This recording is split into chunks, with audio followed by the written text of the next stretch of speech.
Yo, what's going on, everybody? It is your boy Wackier Jack, bringing you guys a brand new video here today. For today's video, we're going to be going over the gold and platinum melee weapons, aka the riot shield and the combat knife here in Modern Warfare 2. In this video, I'm going to give you guys the best tips and tricks, best maps, best game modes, and just the best class setup to use to get the riot shield and combat knife gold and platinum. The riot shield and combat knife are definitely a lot easier this time around in the past Call of Duties we've had, so I would say definitely get these weapons gold before doing any other weapon in Modern Warfare 2. If you guys find this video helpful in any way, shape, or form, it means so much if you guys could drop a like and subscribe to the channel for more Modern Warfare 2 content just like this. Also, there's going to be a link to a playlist down below with all the other guides I've done for the assault rifles, SMGs, battle rifles, marksman rifles, you name it. That link will be down below. And without further ado, let's go ahead and get into the gold and platinum riot shield and combat knife here in Modern Warfare 2. All right, so really just kind of an overall thing. Two things I want to say about the riot shield and combat knife. Obviously, it's a little bit easier this year. However, it's still going to suck. It's still going to be crappy. You know, obviously your first few games using it, it's going to be, you know, kind of a learning curve. Instead of just, you know, shooting bullets, you're really just using a big shield and a combat knife.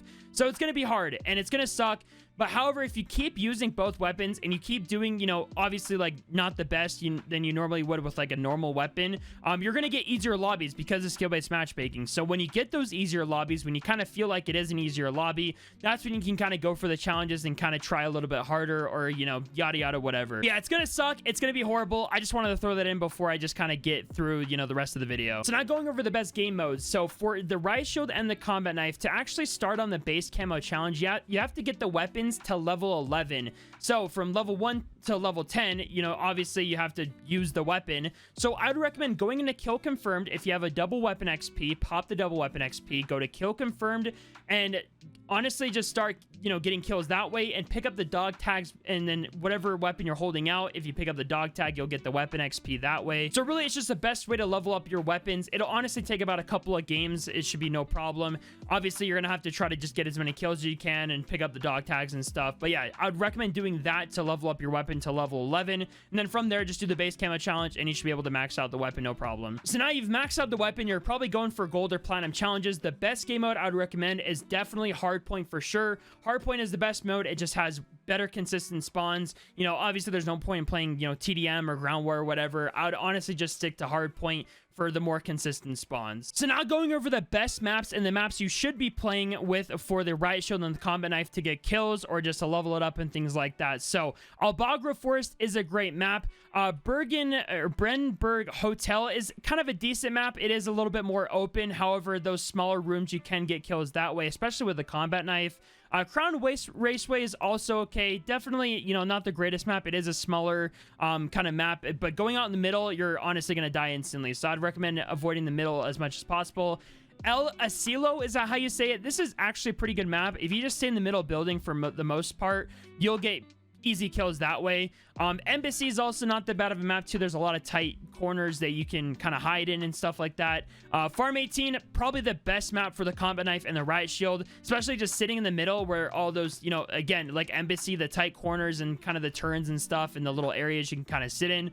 Farm 18 is definitely a solid map. Ricardo's okay. I remember I don't think I really played this map much for the riot shield and combat knife. I know this is just kind of a fan favorite map for other weapons and stuff like that. So maybe try this, see how you like it. If you don't like it, I would just take it out of your map pick or whatever.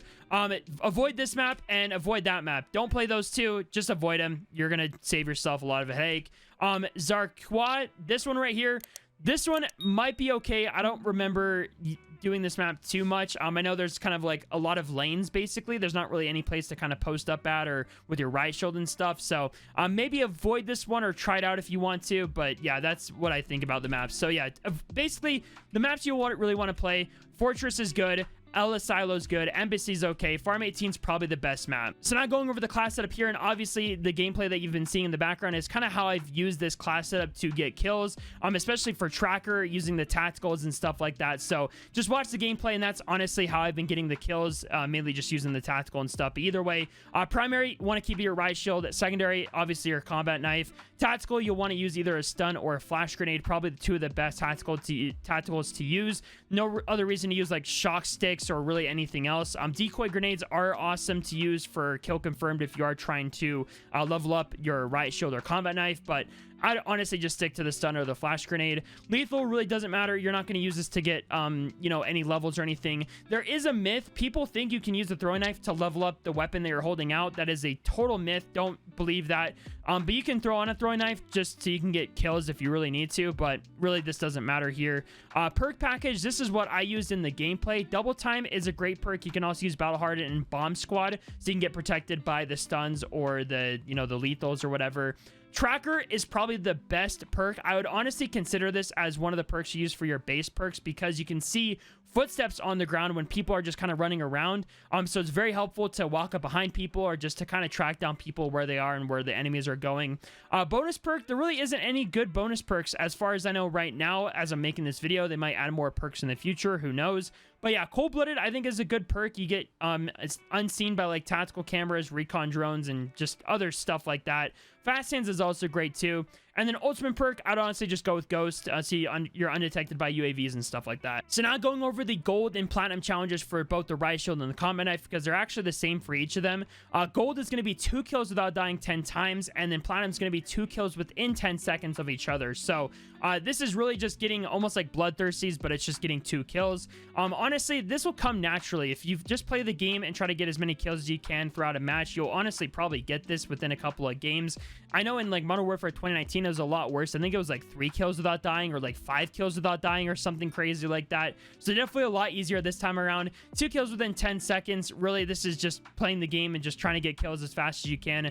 Again, using just your stuns, playing hard point, go on the hard point, try to get kills that way. You should have this no problem. So the base camo challenge for the riot shield is going to be 40 normal kills. Again, the base camo challenge starts at level 11. So once you hit level 11, you can go for the base camo challenge, the 40 kills, and then you can go for gold once you max out the weapon. For the combat knife, I believe it is actually 50 kills. Let me go ahead and double check this real fast here. Yep, so it's going to be 50 kills with the combat knife, and then obviously once you've completed that and maxed out the weapon, you can go for gold and then platinum, and you should be done with both those challenges. And really, that's basically it for the video today. Honestly, the riot shield and combat knife are, you know, it is going to suck using both of them. However, if you just dedicate a day or dedicate, you know, a few games to getting them gold, honestly, you should have these done no problem. If you have any questions or any tips you can leave down below for other people that are watching this video, leave them down in the comments. It'd be very helpful. And if you found this video helpful, make sure you guys leave a like, subscribe to the channel for more content just like this, and remember to check out the playlist down below for all the other guides, and I'll catch you on the next video. Take care, everybody.